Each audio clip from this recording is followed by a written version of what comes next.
Assalamualaikum warahmatullahi wabarakatuh. Waalaikumsalam warahmatullahi wabarakatuh. Alhamdulillah, la haula wala quwata illa billah, amma ba'du. Yang saya hormati Ketua Pokja 1 Tim Penggerak PKK Kabupaten Jombang, Bu Aisnun Mahmud. Yang saya hormati narasumber dari Dinas PPKP PPPA Kabupaten Jombang, Ibu Dr. Enda. Yang saya hormati narasumber dari Dinas Capil. Yang saya hormati pengurus Pokja 1 Kabupaten Jombang dan tokoh masyarakat kecamatan se-Kabupaten Jombang. Yang juga saya hormati Ketua Pokja 1 Kecamatan se-Kabupaten Jombang. Terima kasih atas kehadiran ibu-ibu semua. Semoga dicatat sebagai amalan ibadah. Ibu-ibu yang saya hormati, pertama-tama kita panjatkan puji syukur kehadirat Allah Subhanahu wa taala atas rahmat dan hidayahnya sehingga pagi hari ini kita dapat mengikuti kegiatan Pokja 1 Kabupaten dalam keadaan sehat walafiat. Kedua kalinya sholawat dan salam kita haturkan kepada junjungan Nabi besar Muhammad SAW. Semoga apa yang disampaikan narasumber bisa menambah ilmu ibu-ibu semua yang bermanfaat dan harus ditindaklanjuti di kecamatan, di masing-masing kecamatan ibu-ibu, karena setiap anak memiliki hak untuk hidup. Pemerintah harus memastikan bahwa anak bertahan hidup dan berkembang dengan cara sebaik mungkin. Mohon diperhatikan anak-anak kita, ibu-ibu. Kalau ada curhat anak-anak kita, tolong diperhatikan karena banyak kejadian yang di luar kendali. Banyak ibu-ibu, saya mohon ibu-ibu bisa memperhatikan anak-anak kita, tolong diperhatikan, waspada terhadap orang sekitarnya, khususnya anak-anak perempuan. Ibu-ibu, banyak kejadian yang memilukan akhir-akhir ini. Mohon tetap waspada, tetap pesan kepada anak-anak, jangan sampai mau dipegang siapapun kecuali ibu. Mohon diperhatikan karena anak-anak harus bisa hidup layak sebaik mungkin. Ibu-ibu yang saya hormati, dengan mengucap Bismillahirrahmanirrahim, kegiatan pemantapan dan pelatihan kader pengarus utamaan hak anak bisa dimulai. Sekecil apapun perbuatan yang kita lakukan, semoga bisa bermanfaat untuk orang lain. Saya akhiri, ihdinas siratal mustaqim. Wassalamualaikum warahmatullahi wabarakatuh. Ya, yang kebahagiaan ditugasi untuk menyampaikan materi tentang puha hari ini. Kita nyantai saja, kita berdiskusi, kita saling menyampaikan apa yang ada di masyarakat. Selanjutnya nanti biar kita bisa mengambil sesuatu, kira-kira apa yang bisa kita kerjakan bersama tentang pemenuhan hak anak. Ibu, sesuai pesan dari Ibu tim Ketua Pokja 1 tadi dari pesankan, ibu-ibu tolong perhatikan anak-anak. Ibu-ibu harus menjadi ibu, sahabat, temannya anak-anak, ya, tempat untuk bercurah kayak anak-anak. Karena selama ini ternyata anak-anak kalau menghadapi masalah, ya, bukan ibunya untuk mengadu, justru takut kalau mengadu ibunya, takut disalahkan dan sebagainya. Yang paling banyak mendapat curhatan adalah temennya, padahal dia teman satu angkatan yang belum tahu harus bagaimana.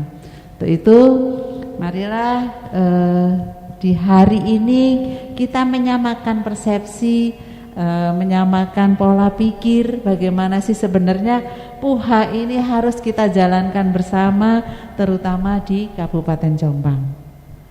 Ibu sekalian, Jombang memperoleh predikat Kabupaten Layak Anak di peringkat Nidya itu sudah 2 kali, 2 periode. Target kita pada tahun depan ada tingkat yang utama. Jadi kalau ada 4 tingkat, kita tuh sudah berada di tingkat kedua dari yang terakhir. Jadi kita sudah mau mendekati ke utama. Untuk itu ada beberapa indikator, ada beberapa hal yang menjadi tugas dari ibu-ibu terutama penggerak PKK untuk ikut mengkondisikan ini. Biar nanti tahun depan Jombang bisa nyampe ke Kabupaten Layak Anak di predikat yang utama. Amin ya Bu. Amin. Mohon doa semuanya. Mohon izin Mbak Sarah, saya harus diakhiri sampai berapa? Jam berapa? 1 jam. Oke, banyak. Tapi kalau Ibu-Bu nanti aktif kita berdiskusi, waktu 1 jam bukan waktu yang lama tentunya. Oke. Saya akan nge-share materi apa sih sebenarnya PUHA itu seperti apa, ya. Nanti kita akhiri dengan implementasi yang dengan hadapi sehari-hari di lapangan itu seperti apa. Oke, next. Saya sendiri ya, Pak Power ya. Oke.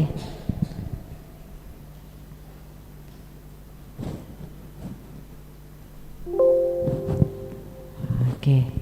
Ibu, di sini dikatakan menurut PUHA, undang-undangnya kalau anak itu adalah semua yang di bawah usia 18 tahun. Ya, kita berbeda dengan dunia kedokteran. Kalau di kedokteran tuh anak di bawah 14 tahun. Tapi di dalam undang-undang anak ini adalah semua yang di bawah 18 tahun. Untuk itu, Ibu nikah syaratnya kalau perempuan umur berapa? 19 ya.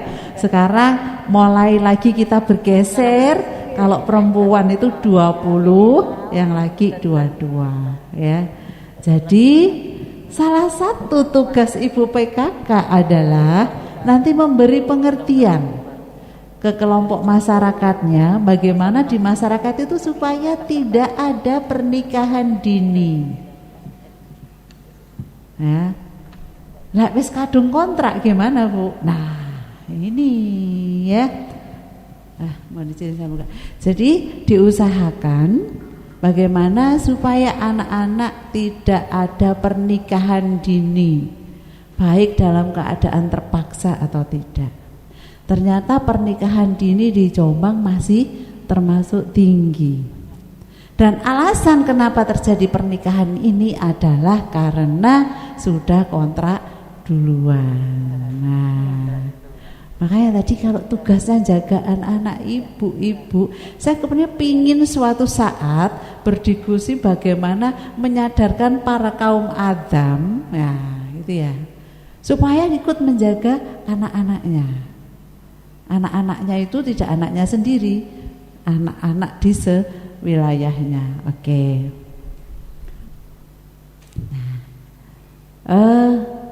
Di sini disebutkan bahwa semua anak memiliki semua hak. Salah satunya ini ya, tidak peduli siapa mereka, ya, di mana mereka tinggal, bahasa apa yang mereka miliki, agama mereka yang apa anut, ya. Kemudian semua laki-laki dan perempuan tidak tergantung jenis kelaminnya, tidak tergantung apakah dia disabilitas atau tidak, ya, tidak ada anak yang harus diperlakukan tidak adil dengan semua ini.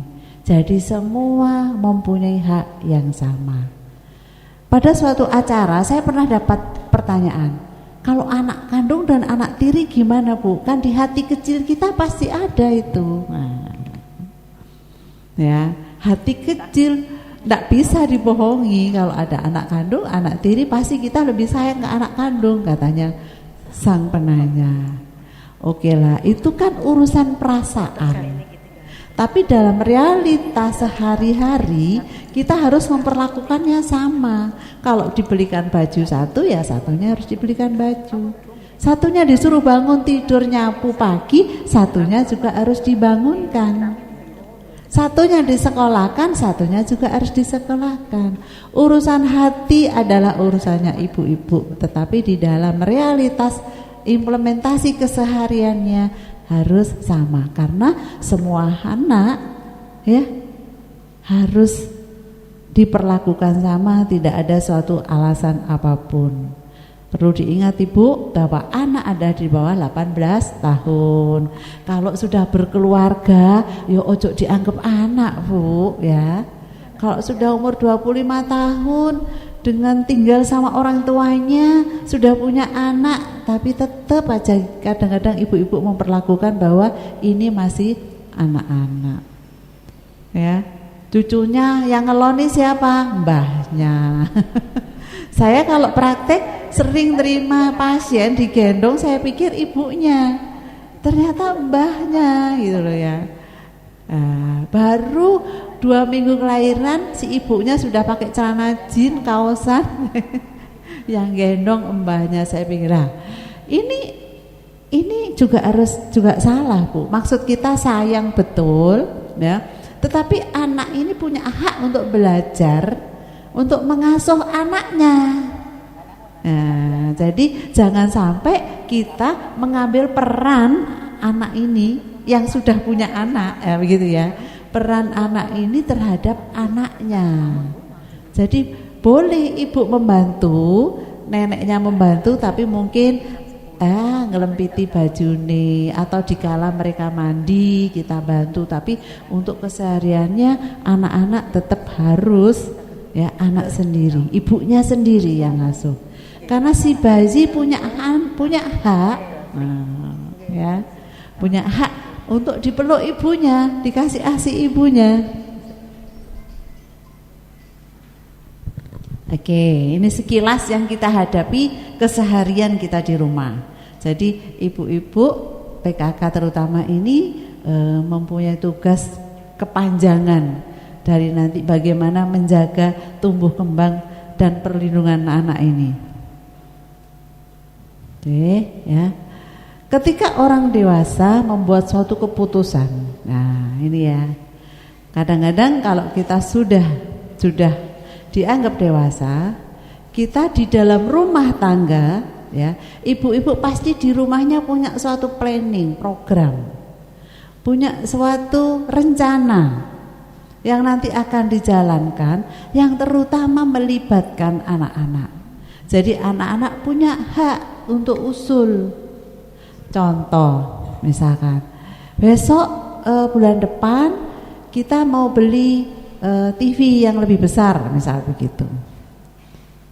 Gimana, anak-anak setuju enggak? Sudah enggak usum mah, sekarang sudah laptop aja masing-masing. Usulnya seperti itu. Jadi diajak rundingan. Nah, ada lagi Bu pertanyaan dari Bu, kalau urusan ayah ibunya mau cerai, apakah minta pendapat anak-anak? Harus, saya bilang gitu. Harus. Karena suatu keputusan di dalam rumah tangga, walaupun itu suatu perceraian yang notabene bahwa ini adalah urusan suami istri, kalau di situ sudah hadir seorang anak, anaklah yang pertama harus dimintain pendapatnya. Nah, ya. Jadi jangan sampai apa yang menjadi keputusan kita melanggar hak anak. Enggak boleh. Nah, itu biasanya Bu ya yang terjadi di masyarakat, kalau ada perceraian akhirnya yang diributkan adalah hak asuh anaknya. Ini ke siapa? Oke, next. Di sini pemerintah harus memastikan bahwa orang dan tempat yang bertanggung jawab untuk menjaga anak-anak melakukan pekerjaan dengan baik. Jadi kalau ada anak misalkan di panti asuhan mau diambil, pemerintah wajib memastikan Bu, bahwa yang mengambil, yang mengadopsi ini anak itu harus layak menurut kriteria tertentu. Jadi tidak boleh asal anak diambil sana, ambil sini, tidak boleh. Kita melanggar ini semuanya. Oke, next. Setiap anak memiliki hak untuk hidup. Ya, hak untuk hidup tadi disampaikan oleh Ibu Ketua Pokja 1 bahwa hak untuk hidup. Pemerintah harus memastikan bahwa anak-anak bertahan hidup dan berkembang secara baik. Tolong ibu-ibu PKK nanti selalu disampaikan terutama di PKK desa ya, yang tingkat desa ya. Karena Kabupaten Layak Anak salah satu indikatornya apakah masih ada anak-anak yang terlantar. Nah, kembali lagi divisinya bahwa anak di bawah 18 tahun. Jadi ya, apakah ada anak-anak yang tidak ada yang mengasuh? Nah, ini kita harus pastikan ya. Kalau beberapa tahun yang lalu masih sering terdengar ada bayi dibuang, ada bayi ya itu ya. Itu termasuk tanggung jawab kita semua. Bahwa harus menentukan, memastikan bahwa anak yang terlahir adalah dapat pengasuhan yang tepat. Dia karena punya hak hidup dan tumbuh dengan sempurna. Oke. Anak-anak memiliki hak untuk memberikan pendapat mereka secara bebas tentang masalah yang mempengaruhi mereka. Orang dewasa harus memperdengarkan dan memperhatikan anak-anak dengan serius. Ibu-ibu, pernah ada kejadian anak umur 16 tahun kelas 2 SMA datang periksa. Setelah diperiksa ternyata dipastikan bahwa anak ini hamil 5 bulan. Ya. Saya harus memastikan karena ini 16 tahun. Kalau menurut kedokteran anak adalah di bawah 14 tahun. Tapi menurut ini adalah harus di bawah 18 tahun. Berarti usia anak 16 tahun orang tuanya wajib tahu apa yang terjadi di anaknya. Tetapi secara ilmu kedokteran, kalau dia punya hak untuk merahasiakan apa yang terjadi di dirinya. Akhirnya saya timbul dilema. Saya mohon izin ke anaknya, Mbak, bolehkah saya cerita ini, kejadian ini ke ibu? Ya, dia bilang, boleh dok, boleh diceritakan saya hamil boleh. Tapi dokter jangan pernah cerita saya hamil dengan siapa. Ruwet bu urusannya kalau kayak gini. Ya, saya pernah ada satu kasus ini. Akhirnya orang tuanya saya panggil, saya ceritakan kondisi anaknya. Sebagai orang tua pasti ya bu ya, pasti terkejut ya, pasti terkejut. Ternyata enggak bu, saya dengan hati-hati menyampaikan dengan bahasa yang saya pilih, dengan kata halus supaya ibunya tidak terkejut. Ternyata ibunya menganggap ini adalah hal yang biasa. Apakah ini fenomena ya atau gimana? Nah, itu menjadi persoalan kita bersama saat ini. Ya. Ternyata ini biasa gitu loh, menganggap biasa. Kalau zaman saya dulu bu, kira-kira bapak ini bawa golok. Iya, kalau zaman dulu. Tapi sekarang sudah ada pergeseran. Ya, untuk itu ibu-ibu marilah kita punya tugas bersama, bagaimana supaya menjaga anak gadis kita. Nah, supaya dia mampu berdaya untuk melindungi dirinya, karena di dirinya itu ada sesuatu yang harus dilindungi dengan sebaik-baiknya. Paham ya bu maksud saya? Karena kalau ini terjadi sekali aja, ini sudah tidak bisa didandani lagi. Beda sama anak laki-laki. Tapi akhirnya di zaman sekarang sama bu. Saya ceritakan diri saya sendiri. Saya punya anak 3 ibu. 1 perempuan, sekarang sudah ambil spesialis kandungan. Dia nikah di usia 28 tahun. Waktu sudah lamaran, dia mau berkunjung ke rumah mertuanya. Saya masih pesan, jangan tidur di rumahnya mertua. masih lamaran, berarti belum ijab kabul. Lebih baik tidur di rumahnya saudara atau tidur di hotel. Kebetulan mantu saya rumahnya Jakarta, Bu. Saya wanti-wanti bener manut, Bu. Sudah akhirnya nikah, sekarang punya anak 1. Giliran anak kedua saya laki-laki, anak ketiga saya juga laki-laki. Anak kedua saya pacaran 1 angkatan. Lah pacarnya ini, Bu, kalau malam minggu, tante saya tidur sini, mate saya. Ibunya juga telepon, Ma, Astri mau tidur sana malam minggu. Aduh. Namanya Astri bantu saya itu. Akhirnya Astri sini, kamu kalau tidur sini tidurnya di kamar itu, tante kunci dari luar, saya gitu. Lah kalau sudah kayak gini, akhirnya anak laki-laki kita yang harus kita pegang. Saya lahirnya anak laki-laki saya, Bu, saya ini sudah saya wanti-wanti bagaimana kamu harus bisa menjaga pacarmu dan sebagainya. Jadi ternyata fenomena seperti ini itu harus kita apa ya, Bu ya? Kita sebagai orang tua harus pinter-pinter baca gitu loh. Oh, ternyata pergeseran budaya ini juga membuat kita harus berbeda juga memperlakukannya. Nah, jadi intinya semua anak ya, itu ternyata sama sekarang. Anak laki-laki juga harus kita jelaskan, kita pahamkan bahwa dia harus juga punya tugas ya nanti untuk membangun rumah tangganya. Anak perempuan juga kita harus pahamkan bahwa di dalam dirinya ada yang perlu dijaga. Oke. Nah ini sekarang kembali lagi, Bu, ke Kabupaten Layak Anak. Nah ini catatannya.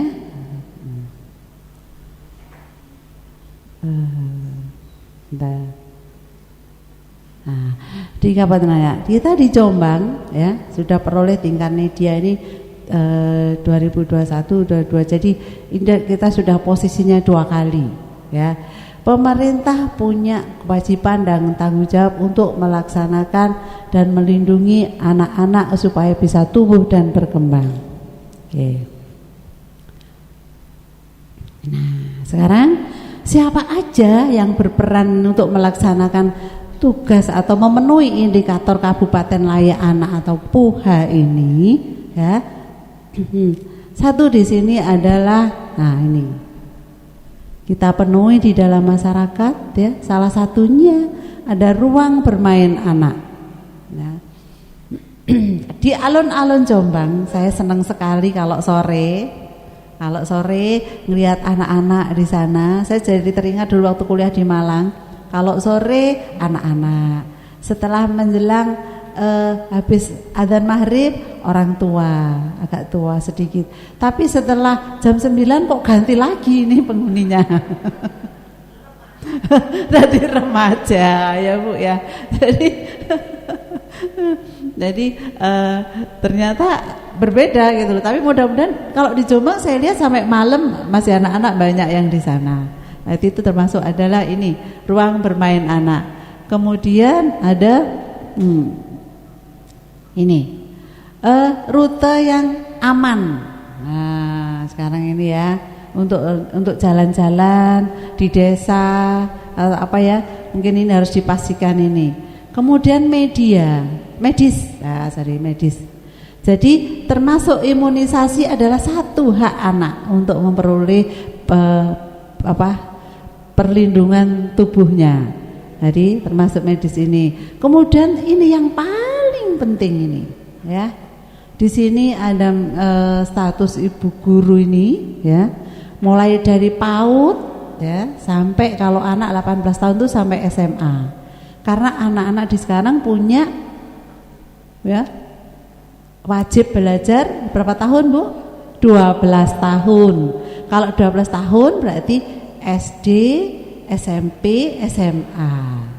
Ya, itu wajib, namanya wajib. Jadi anak-anak harus itu, tidak boleh lagi ada anak yang tidak sekolah atau hanya lulus SD atau hanya lulus SMP. Semuanya minimal harus lulus SMA. Tadi malam tuh ada pasien Bu, anaknya putih, ganteng gitu, terus sakit.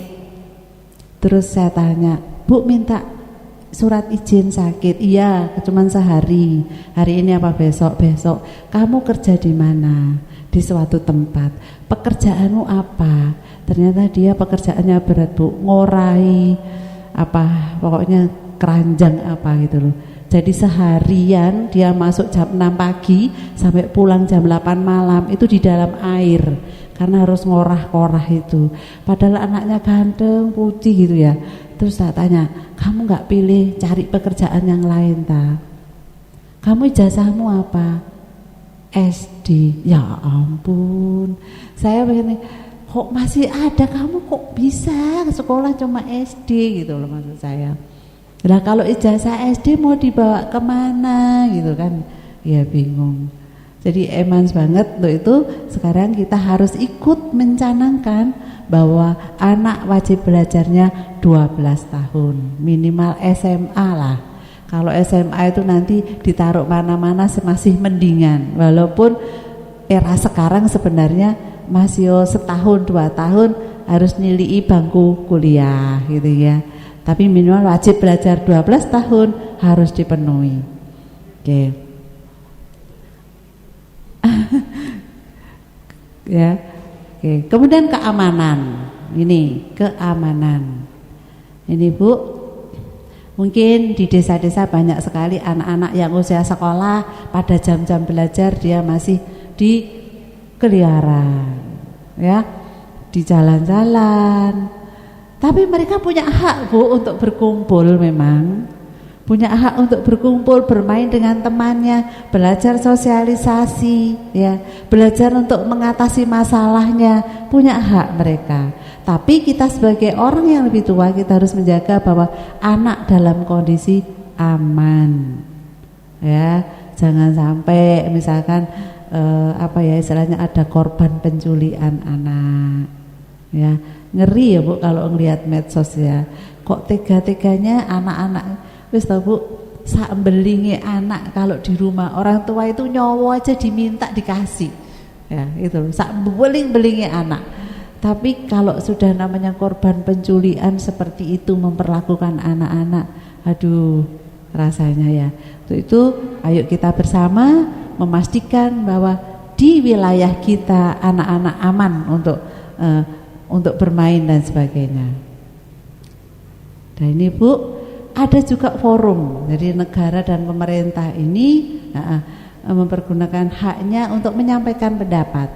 Di Jombang Bu, sekarang ada namanya Forum Anak Jombang. Lah di desa kita sudah membentuk Forum Anak Desa. Itu sudah dapat 81 desa. Mereka boleh menyampaikan pendapatnya bagaimana pembangunan di desanya harus dijalankan. Jadi nanti kalau ada apa Bu, rapat di desa itu apa namanya? Ya, itu. Jadi forum keterwakilan anak itu harus diundang. Di perdesnya sudah ada. Nanti ya. Perdes desa ramah anak sudah ada. Kita sudah di desa kita ada 146 desa yang sudah perdesnya. Jadi pada saat musyawarah desa anak itu harus ikut dihadirkan, barangkali dia mempunyai suatu usulan, ya, diwadahi. Nah ini Bu, perubahan ya perundang-undangan yang dulu ini 2014 dari 22. Peran masyarakat bagaimana, peran media massa, peran dunia usaha nanti akan lebih rinci lagi. Ya, salah satu adalah yang paling mengerikan saat ini peran dunia usaha. Banyak sekali produk-produk mainan anak-anak yang tidak mendidik atau tidak aman, ya, tidak aman bagi anak-anak, terutama anak balita kita. Nah, ya, ibu-ibu harus pintar memilih produk mainan yang bisa mendorong, menstimulasi perkembangan tumbuh kembang anak-anak, tapi aman. Jangan sampai mainan produk ini justru melukai atau membahayakan di anak-anak sendiri.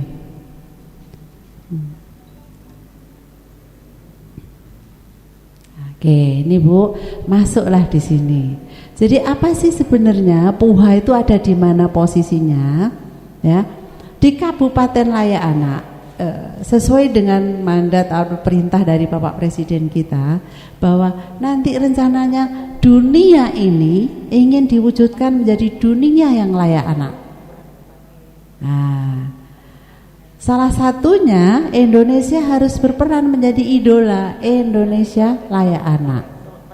Kalau sudah ngomong negara, kita turun lagi provinsi layak anak. Setelah provinsi kita masuk ke Lana, kabupaten layak anak. Turun lagi ke desa layak anak. Masuk ke RW RT, akhirnya ke keluarga layak anak. Ya sudah, kalau semuanya sudah perhatikan di situ, nanti semua impinan bahwa dunia harus layak anak ini akan segera terwujud. Nah, salah satunya Bu, kapan sih kita tuh disebut layak anak? Ya, itu ini. Ya, ada beberapa klaster. Yang kita bahas hari ini adalah pemenuhan hak anak. Jadi ini Kabupaten Layak Anak ini kita harus mengadakan perlindungan terhadap anak. Perlindungan ini ada 2 poin, ya. Jadi anak-anak itu punya hak, ya, dan juga perlindungan khusus anak. Jadi dia harus dilindungi, tapi dia punya hak untuk tumbuh dan berkembang. Nah, yang hak ini pemenuhan hak anak, salah satunya ini tadi. Hak sipil dan kebebasan, hak lingkungan keluarga dan pengasuhan alternatif. Kemudian ini, ya, hak kesehatan dasar dan kesejahteraan. Dan terakhir adalah hak pendidikan, ya, pemanfaatan waktu luang, ya, dan kegiatan budaya. Jadi ada Bu, ibu-ibu itu, Bu, jam segini kok anaknya masih seragam? Iya Bu, ini tadi jam 2 habis sekolah langsung saya leskan di GO les. Habis les tak geser lagi ke les musik, sampai isak itu anaknya masih seragaman Bu. Ya Allah. Ya maksudnya orang tua baik gitu. Nah itu digeser-geser, pagi jam 2 sekolah. Setelah jam 2 dia dileskan, merasa kurang katanya ibunya, dileskan di GO sampai jam 4. Karena anaknya kepingin musik, katanya ibunya pengen anaknya jadi penyanyi, dileskanlah di Istana Musik. Ya, Isak pengen anaknya pinter bahasa Inggris, dileskan bahasa Inggris. Pulang ketemu saya jam 8 malam masih seragaman. Ya Allah, mau dijadikan apa? Ternyata anak-anak punya hak untuk memanfaatkan waktu luang mereka. Jadi tidak boleh kita jejeli, ya. Yang menurut kita itu adalah baik untuk anak. Anak masih punya hak, ya, punya hak untuk berkumpul dengan temannya, punya hak untuk memuatkan waktu luang mereka untuk bermain, masih kumpul. Tapi ibu-ibu, tolong diingatkan ya, beberapa kasus ini banyak anak yang mengalami keterlambatan bicara. Karena sejak lahir ceprot, ibu ini lek ngomong ben anteng diweki HP. Termasuk cucu saya. Sekarang saya lagi terapi ini. Saya memindahkan supaya tidak main HP itu butuh waktu 3 bulan. Supaya anak ini tidak kenal HP, sehingga satu rumah kalau pegang HP tidak boleh tahu ada anaknya. Nah, tolong nanti baik cucunya, tetangganya, kalau ada anak kecil dikasih HP jangan. Jadi dia akan, karena dia ternyata cuma melihat satu arah, tapi dia tidak melihat kontak 2 arah dengan ini. Ini yang membuat dia nggak mau bicara. Nah, istilahnya apa ya? Tumbuh kembangnya ke arah untuk memulai belajar bicaranya terhambat. Dan ini memerlukan waktu yang lama untuk memulihkan. Nah, jadi dia punya hak untuk tumbuh. Jadi maksud kita bagus, biar diem, atau kalau didulang itu gampang, nggak lari-lari, pakai HP jepret.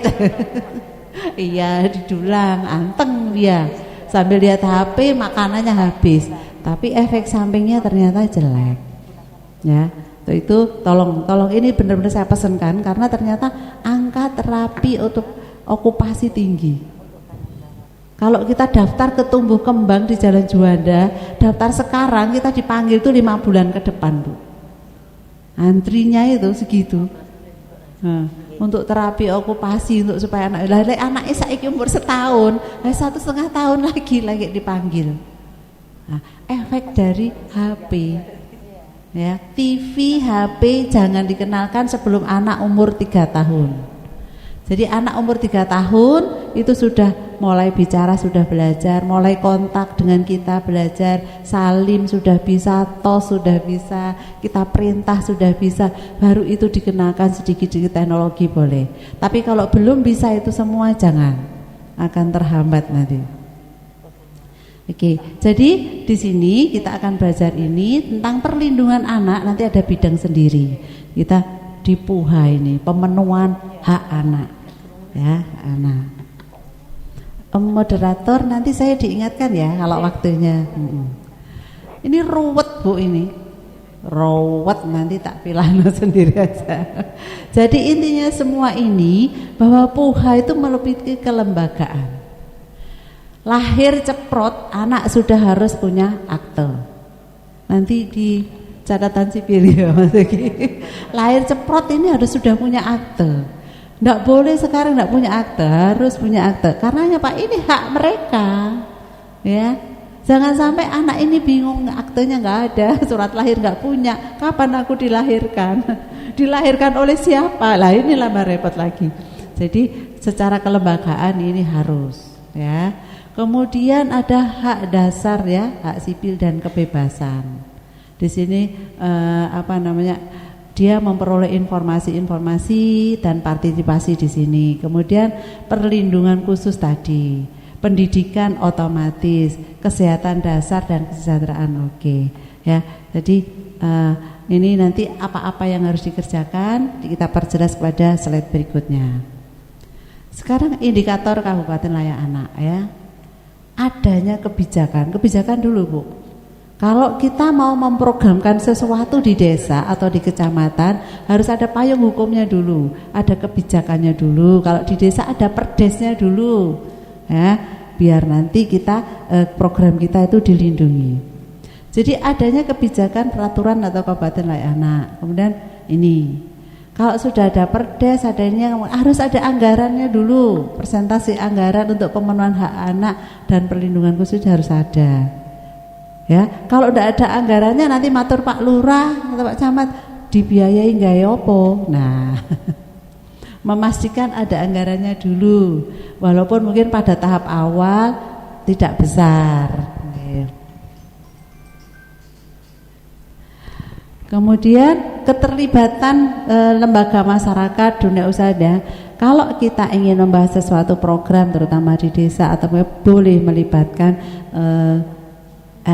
beberapa elemen atau sektor yang ada di masyarakat. Para pengusaha terutama yang ada di masyarakat untuk dunia usaha, media massa, ya. Kadang-kadang Bu, kita itu harus punya suatu kegiatan yang gede, tapi kalau media massa nggak ikut hadir, nggak tahu. Ya. Ada di Jogja, ada satu desa kawasan tanpa rokok. Setiap hari ada tamu se-Indonesia Raya itu ke sana, Bu. Jadi kita harus antri kalau ke sana. Saya pikir kayak apa sih kawasan tanpa rokok itu gitu ya. Saya juga jadi kawasan tanpa rokok ya. Saya pikir nggak ada yang rokok, enggak Bu. Ternyata di desa itu semua perokok itu kumpul di saung. Di desa itu ada saung-saung gitu loh, lahan kosong itu dibangun kayak kita itu kayak gazebo gitu loh, Bu. Nah, saung di situ. Bapak-bapak yang nggak tahan, nggak rokoknya itu ditaruh di situ semua.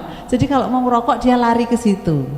Lah ternyata efeknya bapak bisa berjam-jam di situ. Iya, cuman positifnya gini Bu. Di saung itu karena lahan kosong, bapak itu selain ngerokok dia bercocok tanam, menanam bunga apa gitu yang akhirnya bisa dijual. Hasilnya itu dibelikan rokok, ditaruh di situ juga rokoknya. Jadi kalau misalkan orang nggak punya uang mau ngerokok, lari ke situ pasti dapat rokok. tapi kawasan itu menjadi bebas rokok. Tidak ada orang merokok di rumah, di jalanan, di warung, nggak ada. Jadi semua yang rokok lari ke saung. Satu desa itu ada 6 saung waktu itu.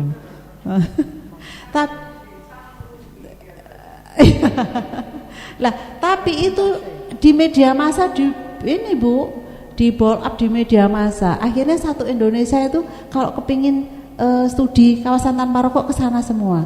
Setiap hari ada kelompok datang ke sana untuk melihat itu.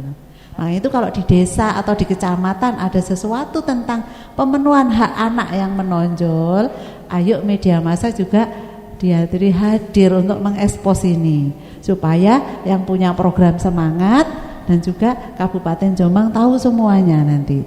Oke. Yang hak sipil ini presentasi anak yang sudah memiliki akte. Nanti dari catatan sipil akan menjelaskan bagaimana memperoleh akte anak-anak. Adanya informasi layak anak. Jadi di desa atau di ruang publik apapun ada suatu pojok-pojok ya, yang di situ ada tentang anak. Kalau dulu itu buku-buku itu dikumpulkan dibaca. Sekarang anak-anak dikasih buku nggak mau, makanya tuh harus ganti Bu, ganti mungkin layar lebar gitu ya, apa disiari film anak-anak atau apa gitu di media, mungkin di desa di pojok mana dikasih gitu, ganti sudah ininya, memang bukan buku lagi ya, udah nggak kanggo. Mungkin saya yakin di rumahnya ibu-ibu buku itu sampai apa bledukan gitu ya Bu ya, nggak pernah dibuka sekarang. Oke. Buka laptop sekarang karena beda. Adanya forum anak tadi sudah ya, kita sudah punya forum juga. Nah, ini tentang lingkungan keluarga Bu, tadi sudah saya jelaskan tidak ada kasus pernikahan usia anak. Jadi diusahakan semua yang nikah sekarang harus di atas 18 tahun. Keluarga wajib melindungi anak perempuannya supaya tidak terjadi kasus yang kontrak duluan. Tersedia lembaga konsultasi bagi orang tua keluarga tentang pengasuhan dan perawatan anak, namanya Puspaga. Di Jombang sudah mulai ada, setiap minggu dibentuk ini Puspa ini. Dan adanya tempat lembaga pengasuhan alternatif. Ini bagi anak-anak yang memang betul-betul tidak memungkinkan untuk diasuh oleh kedua orang tuanya. Jadi ada suatu tempat nanti ya bisa ya untuk menitipkan anak ini. Adanya ruang bermain ramah anak. Ya, monggo mulai sudah dicontohi oleh Ibu Bupati kita di alun-alun. Ya, mungkin di desa bisa diciptakan seperti itu. Ada lahan enggak luas tapi bisa untuk main anak-anak tiap hari Sabtu Minggu misalkan. Oke. Kesehatan dasar ya ini semua persalinan di fasilitas kesehatan. Titip ya Ibu ke kadernya nanti. Masih ada Mbah Dukun yang nolong persalinan? Di Jombang sudah enggak ada kayaknya. Tapi angka kematian ibu, angka kematian bayi kita masih tinggi. Ya, ini enggak tahu kenapa. Ya, mungkin nanti Dinas Kesehatan yang akan mengupas ini bagaimana cara menurunkan AKI AKB ini. Oke, semua anak sehat, tidak ada gizi buruk, stunting. Sekarang yang lagi gembar-gembornya. Ya. Bu, tentang stunting, saya yakin bukan anak ini kekurangan makan sebenarnya, tapi cara ngasih makannya, kemudian orang tuanya nggak perhatian ngasih makannya ke anaknya. Ya, katanya anak saya yang barep itu, saya daripada ndulang anak ini mah, aku pilih ngoperasi pirang kasus pasien itu.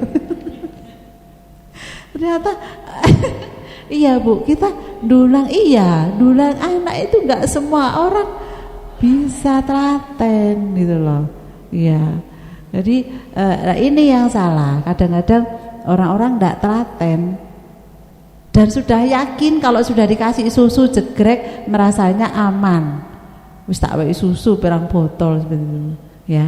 Tapi tidak bisa Bu, ada beberapa zat esensial yang harus ada di tanaman, sayur-sayuran, buah yang harus masuk di tubuhnya anak-anak. Enggak bisa kita ngandalkan satu susu, Mas yo susune sing paling lowarang wis. Nah, jadi tetap harus ada anak-anak ini mulai dikasih makan sesuai dengan usianya. Jadi stunting ini saya yakin karena tadi loh, Terus kemudian budaya ibu yang sekarang banyak bekerja di pabrik, ngasih makannya diserahkan nenek. Ya sudah. Mohon maaf Ibu, waktunya hampir habis. Oke, siap. Jadi ya, jawab. Sehingga ini ya, rumah tangga harus memiliki akses. Nah, ini oke. Next, nanti ada beberapa bisa Ibu ini. Ini wajib belajar sudah. Ada ini Bu, sekarang harus ada PAUD di desa. Tadi di desa itu posyandu, PAUD itu harus holistik integratif. Oke. Kemudian yang untuk perlindungan khusus sudah ini ya. Nah, baik anak-anak yang mengalami disabilitas harus kita perhatikan yang lebih. Anak-anak yang di bawah hukum, berhadapan dengan hukum, ada teknik tersendiri. Siapa tahu nanti PKK mengundang lembaga hukum untuk menjelaskan bagaimana cara mengadili anak-anak yang berhadapan dengan hukum berbeda. Oke, ini nanti salah satu Ibu bisa baca di materinya ya. Hak anak ini bisa diperoleh digambarkan dengan ini. Contoh seperti hak hidup. Berarti di sini kita ada kualitas perawatan perinatalnya. Ini dari Dinas Kesehatan yang menangani angka-angka ini. Angka kematian bayi, angka kematian ibu dicerminkan dari situ.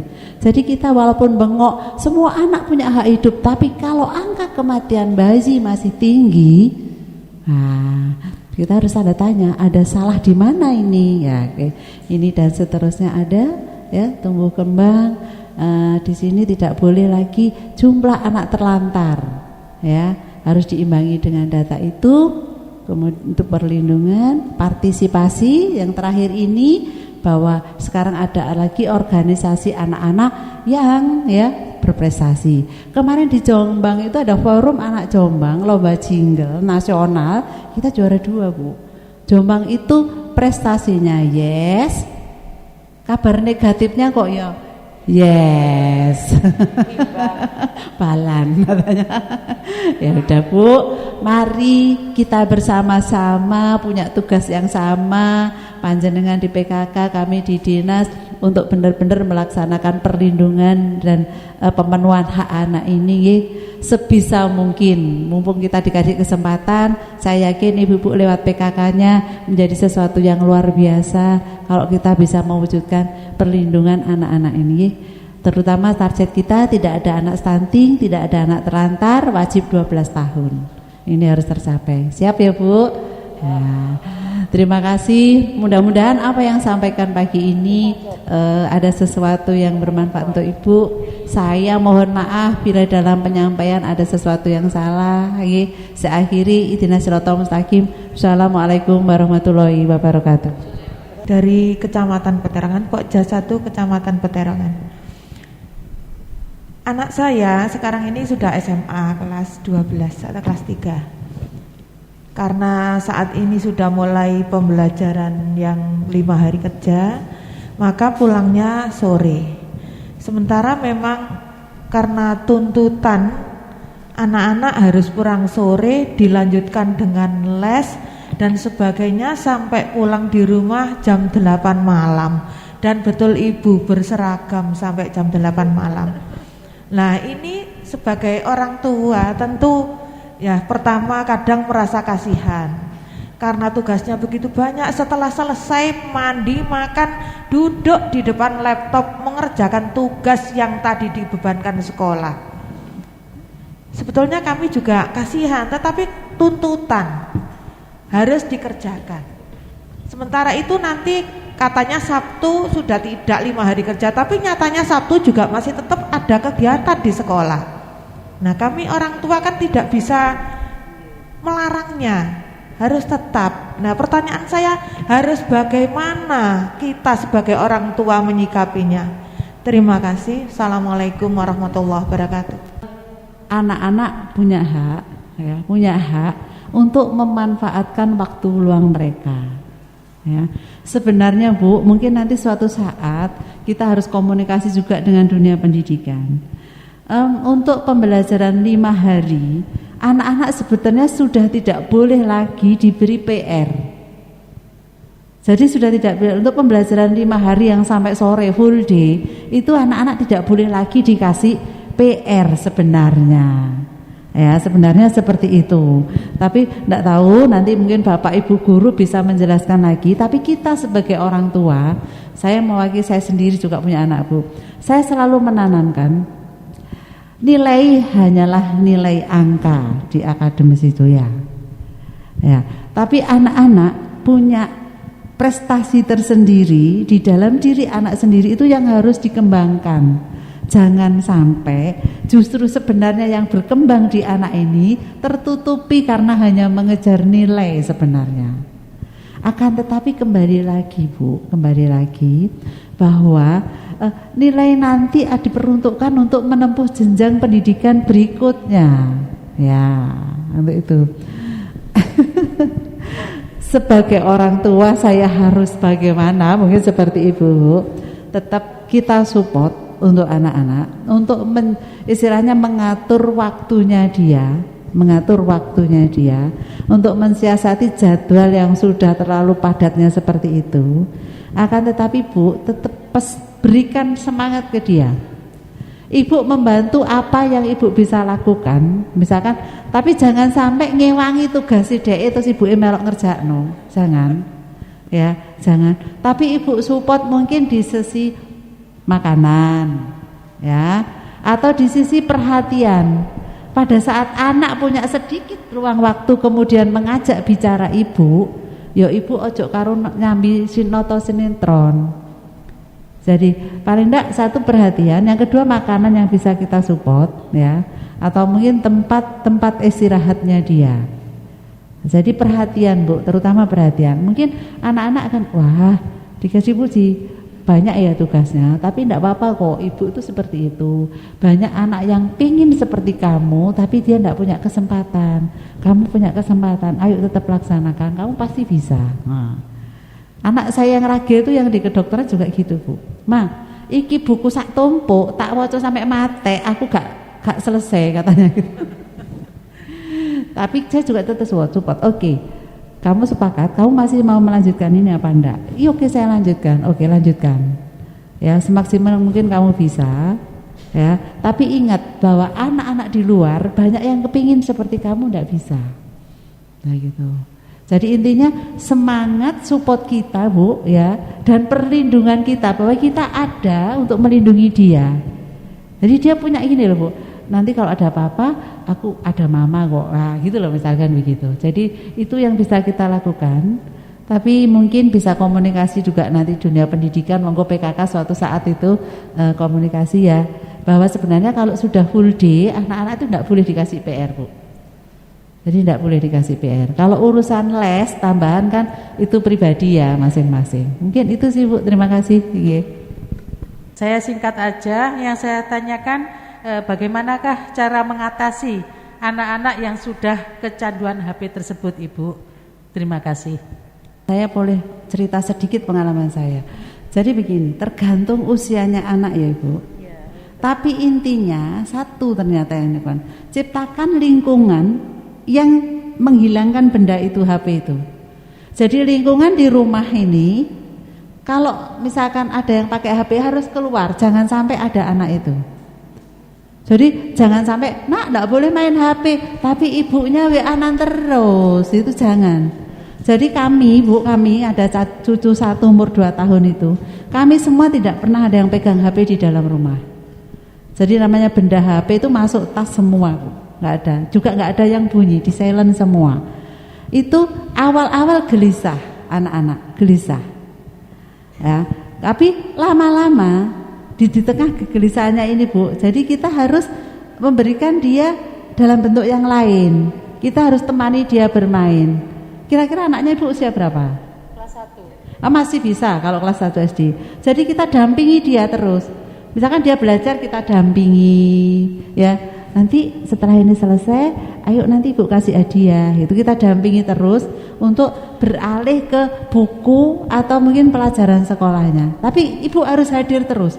Jangan hanya ngomong nggak berhasil. Jadi kita harus hadir terus tanpa melihatkan ada HP atau bunyi HP di rumah itu. Ya. Awal rewel 2 minggu Bu. 2 minggu agak gelisah, kita fokus semua sepakat bahwa anak ini harus terhindar dari HP. Nah, akhirnya bisa. Sekarang HP saya bunyi di depannya dia, paling sama dia dibalik tok ini. Dia risih. Nah, gitu. Dibalik dia enggak mau, Bu. Coba Ibu bisa, kalau kelas 1 masih bisa. Di bawah anak umur 14 tahun masih kita rubah, Bu. Tapi kalau sudah di atas 14 tahun sulit, sungguh sulit, tidak bisa. Jadi coba Ibu perhatikan perilaku-perilaku kita yang zaman dulu, kalau diarani wong desa ternyata bagus. Ibu pengen anaknya seperti itu, rubah kalau masih di bawah 14 tahun. Pasti bisa, tapi kita harus konsisten. Ya, tidak boleh melarang anaknya HP tapi mamanya TikTokan terus. Nah, gitu ya jangan. Suatu saat anaknya lihat di HP temannya ibunya TikTokan lah gitu kan. Ya jangan, kita harus sepakat untuk semuanya. Insya Allah bisa, Bu. Pokoknya masih di bawah 14 tahun. Kita komit satu rumah semua, HP-nya disisihkan semua gitu. Ya, insya Allah bisa. Mudah-mudahan ya, Bu. Ya, saya bisa kok. Saya Sirul, perwakilan dari Pokja 1 Kecamatan Wonosalam. Pertanyaan saya yang pertama, apakah anak yang berusia 17 tahun dengan status menikah masih bisa dikatakan anak? Itu yang pertama. Ya. Yang kedua, cara menghadapi anak umur 16 tahun, 15-16 tahun dengan statement seperti ini, Bu. Karena memang anak saya di pesantren ketika dia libur, dia bisa menggunakan fasilitas di rumah. Artinya terutama menggunakan gadget. Ketika mereka libur pulang ke rumah, saya kasih gini ke anak saya. Karena kamu sudah 16 tahun, artinya di situ dia sudah akil baligh. Okay. Terus saya bilang gini, saya minta kulit kamu jangan sampai tersentuh oleh perempuan lain kecuali ibu dan adik kamu. Ngoten. Terus yang kedua, ketika kamu bergaul, boleh bergaul dengan siapapun. Dengan perempuan oke, dengan anak merokok oke, dengan anak yang suka oplosan monggo. Tapi ingat, kamu jangan pernah menyentuhnya. Tapi dalam hati ibu memang kadang-kadang agak was-was, Bu. Ngaten. Jadi setiap kali dia pulang saya deketi bau rokok atau tidak, bau oplosan atau tidak dan lain sebagainya seperti itu. Dan statement terakhir saya, ngeten, Bu. Ketika nanti ada pengeroyokan, bukan pengeroyokan tapi ketika nanti ada sweeping, ya, sweeping mungkin dari kepolisian dan lain sebagainya, terus kamu terciduk, ayah dan ibu angkat tangan.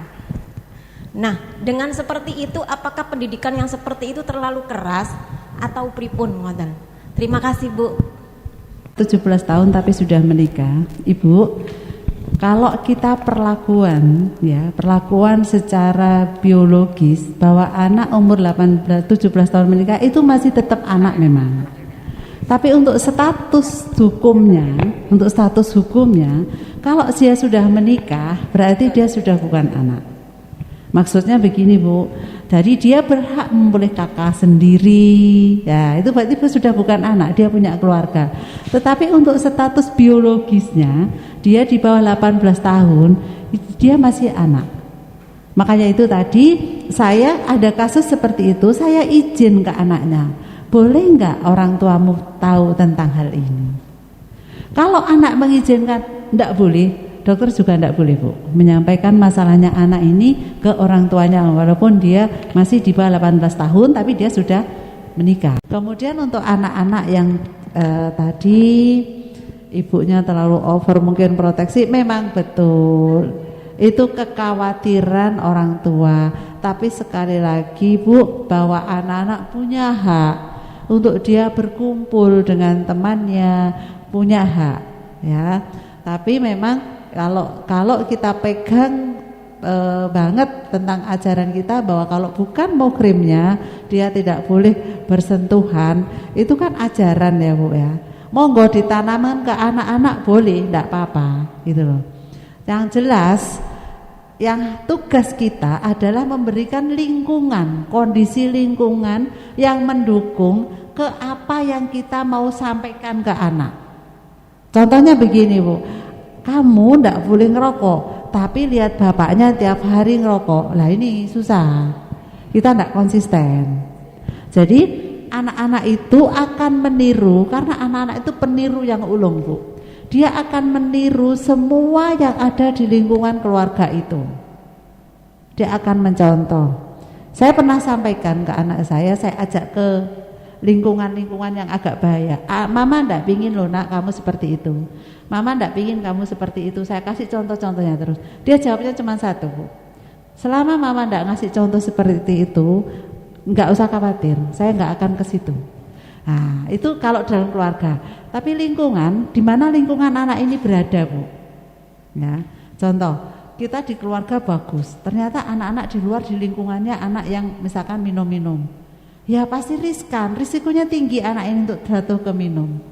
Jadi ibu-ibu sekalian, yang dipegang pertama adalah lingkungan di mana anak itu berada. Udah itu, ya, lingkungan. Nah, jadi kita ciptakan bersama di dalam keluarga itu bagaimana lingkungan kita ciptakan supaya anak-anak itu tumbuh seperti yang akan kita inginkan. Saya dulu waktu anak-anak remaja gini Bu, kalau naik mobil, kami komunikasi hanya pada saat naik mobil. Saya Sabtu Minggu naik mobil bareng chat, HP dimasukkan dashboard semua. Ayo sekarang dipamiti dulu yang-yangnya. Habis pacar-pacarnya dipamiti. Yang kecil tuh gini Bu, yang 1 jam lagi nanti boleh telepon, ada perintah lebih tinggi katanya. Nah itu maksudnya biar kita bisa komunikasi dan ibu bisa tetap, anak punya hak Bu untuk menikmati IT sekarang yang lagi berjalan, punya hak. Tapi anak-anak harus tetap punya pagar. Nah itu tugas kita, ngasih pagar sampai di mana. Yang penting orang tua jangan lepas Bu, jangan sampai lepas. Jadilah orang tua sahabatnya, tempat curhatnya anak-anak. Nanti kita akan gampang untuk memonitor anak-anak. Mungkin itu, tapi saya yakin pengalaman ibu akan berbeda-beda dalam mengatasi hal anak. Tapi saya yakin semuanya ibu pasti mampu mengatasi anaknya. Oke, terima kasih. Kalau kita bicara terkait dengan Dinas Kependudukan dan Catatan Sipil, ini ada beberapa hal yang harus menjadi perhatian kita bersama. Bahwasanya yang membutuhkan pelayanan Dispenduk Capil ada semua warga negara Indonesia. Jadi masyarakat yang belum pernah terdata di Capil berarti mereka belum dinyatakan sebagai warga negara. Ya. Nah, dimulai kapan? Dimulai pendataan itu dimulai sejak lahir. Jadi data Capil itu dimulai lahir dengan diterbitkan akte kelahiran sampai meninggal dunia. Nanti meninggal itu ada akte, diterbitkan akte lagi yang namanya akte kematian. Dalam proses dari lahir sampai menuju meninggal dunia itu ada perjalanan hidup. Ya. Nah perjalanan ini semua membutuhkan data kependudukan dan pencatatan sipil. Tadi sampaikan akte kelahiran, setelah itu KIA, kartu identitas anak. Nah itu semua harus masuk di dalam KK. Dewasa lagi nanti terbit KTP.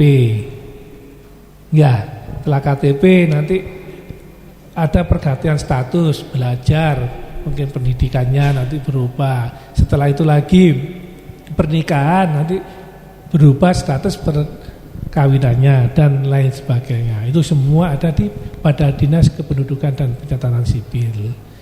Dan perlu kita ketahui bersama bapak-bapak, ibu-ibu semua, bahwasannya di Capil itu adalah merupakan data, ya, perlu diingat, data Capil atau NIK itu adalah merupakan pintu gerbang atau semua kegiatan itu karena sekarang semua kegiatan berbasis NIK ya. Jadi semua pelayanan publik itu berbasis NIK.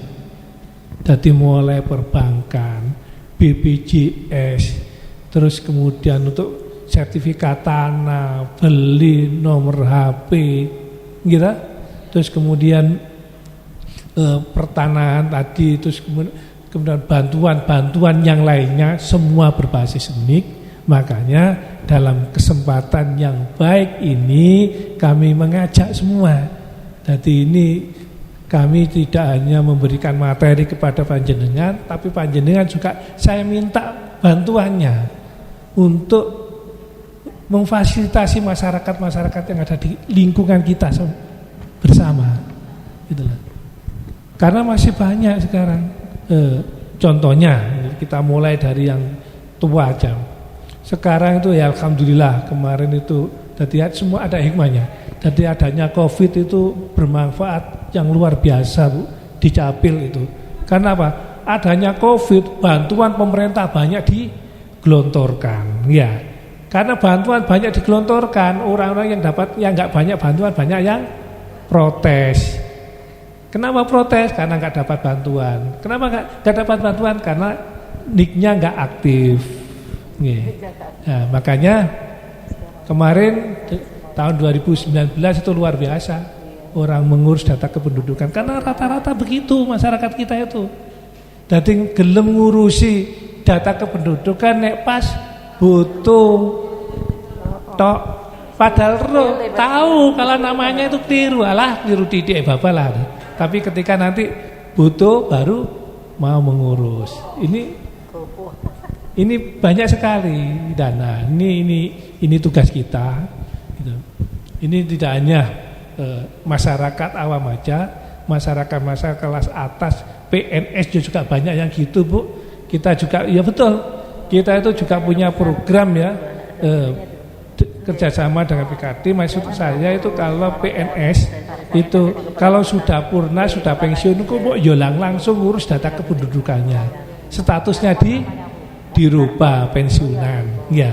Tapi tidak tahu-tahu kalau ada masalah apa? Ketika dia berobat ke rumah sakit, mengklaimkan BPJS-nya ternyata nggak bisa karena statusnya masih PNS dulu. Sampai niku umur 70 kok PNS pada lho nggih niki riyen dereng kula roba. Itu kan kasihan yang nunggu. Kadang-kadang punya anak 3 ini kasus, punya anak 3, anaknya sudah luar kota semua, dia dengan istrinya atau dengan suaminya masuk ke rumah sakit. Ketika yang bersangkutan sakit mengeklaimkan ke rujukan ke BPJS gak bisa karena statusnya, sehingga sing nunggu nurus rumah sakit anak gurun teko awake dhewe ngurusi nang Dukcapil untuk merubah statusnya. Ini banyak terjadi permasalahan-permasalahan yang semacam itu. Nah, inilah yang sekarang mulai kita benahi. Makanya saya banyak memberikan data-data ke desa. Nah, ini tolong ibu-ibu setelah rapat ini bisa nanti disampaikan ketika ada tindak lanjut rapat di tingkat kecamatan.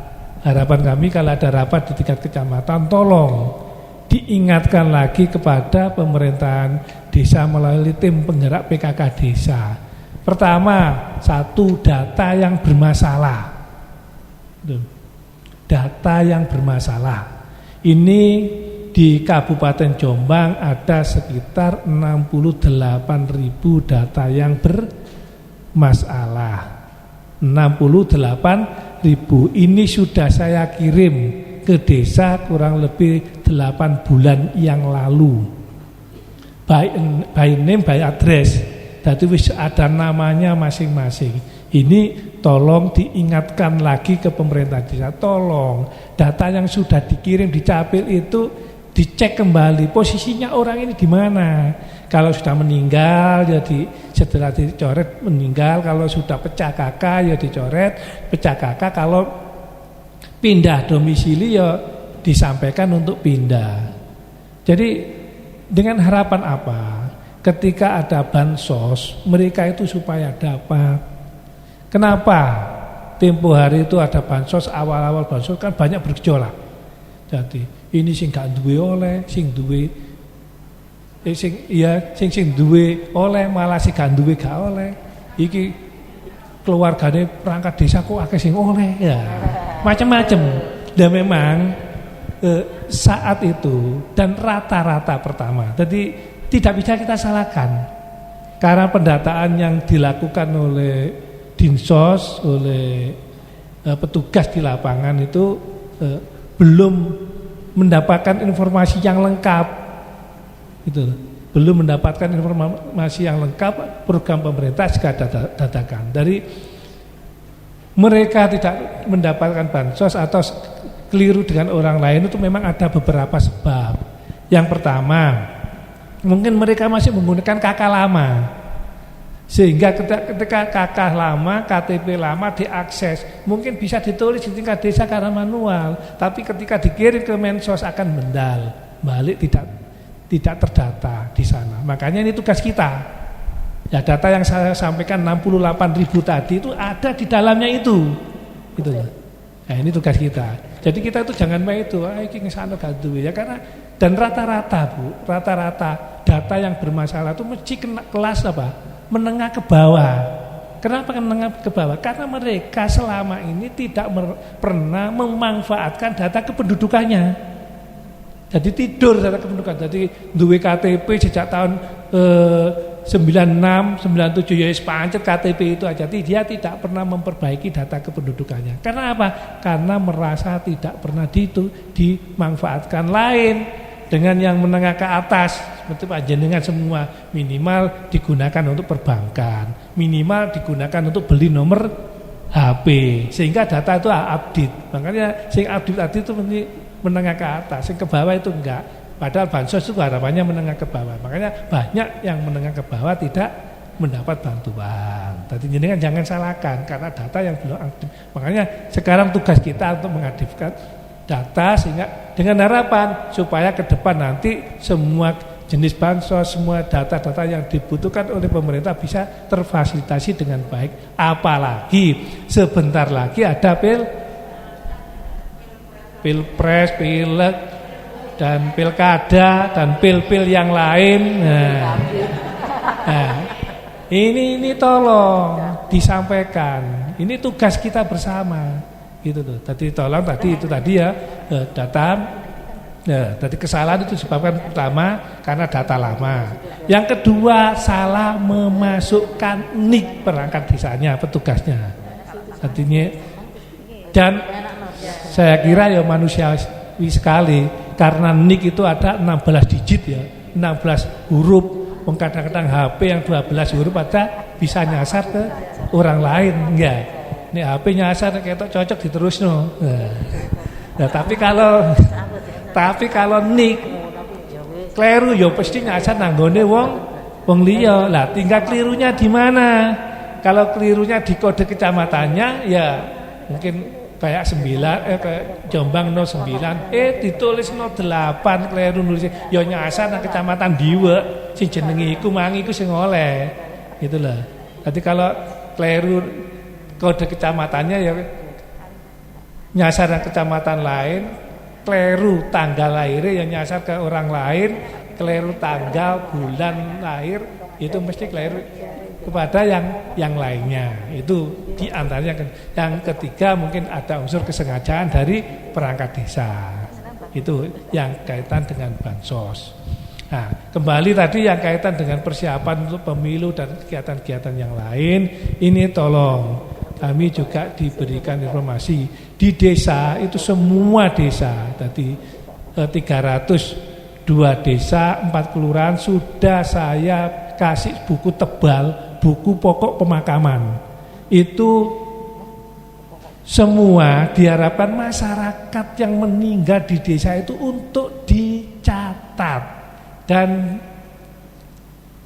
disampaikan ke kecamatan biar nanti data yang di kami bisa kita hapus dan status yang ditinggalkan bisa kita rubah. Mungkin suami istri yang meninggal suaminya berarti nanti akan muncul kakak baru atas nama ibunya dan ibunya statusnya berubah cerai mati. Sehingga nanti kedepannya kalau karena dulu bapaknya itu sebagai kepala keluarga bisa cukup kebutuhan, ibunya jadi kepala keluarga, akhirnya kedepannya bisa dapat bantuan. Sekarang banyak komplain, saya itu sudah janda 2 tahun Pak, baru kemarin, tapi kok tidak dapat bantuan. Terus saya lihat kakaknya, dan kakaknya masih ada bapaknya gini. Terus KTP ini loh, KTP masih kawin, ya masih hai gitu. Padahal sudah 2 tahun. Kenapa tidak dirubah? Karena tidak tahu. Nah ini tugas kita untuk mensosialisasikan. Terus termasuk kemarin verifikasi partai politik, ya itu juga banyak rame. Karena ya ngapunten seperti tokoh kita Bu Catur. Nah, Bu Catur kan sudah meninggal dunia, tetapi di database partai masih muncul, termasuk pengurus partai, termasuk ada orang tua daripada teman-teman KPU juga masih muncul. Karena apa? Karena belum dilaporkan. Perlu kita ketahui tugas capil, catatan sipil ada napa? Mencatat. Nah, kita itu nggak mencari data Pak, Bu. Kita itu hanya mencatat apa? Mencatat orang yang mengajukan permohonan. Itu kita catat aja. Kalau nggak mengajukan ya enggak. Kita nggak mungkin teman-teman capil cari data-data ke desa. Paling enggak ya kita kirimkan data ke desa yang tadi data anomali, data yang bermasalah itu sekitar 68.000 tadi. Nah ini sudah kita kirim ke desa. Ini tolong ini segera disampaikan ke tingkat desa. Yang kedua yang harus disampaikan ke tingkat desa yaitu status perkawinan. Ini masih ada sekitar 100.000 lebih di data kami. Itu status di kakaknya, kartu keluarganya masih tertulis kawin belum tercatat. Nah, kawin belum tercatat. Nah ini data by name by address sudah saya sampaikan ke tingkat desa. Tinggal desa menindaklanjuti aja. Munculnya kawin tidak tercatat disebabkan oleh apa? Pertama satu, karena mereka masih menggunakan kakak lama. Kakak lama dimulai kapan? Dimulai tahun 2012 ke bawah. Itu kita anggap dengan kakak lama.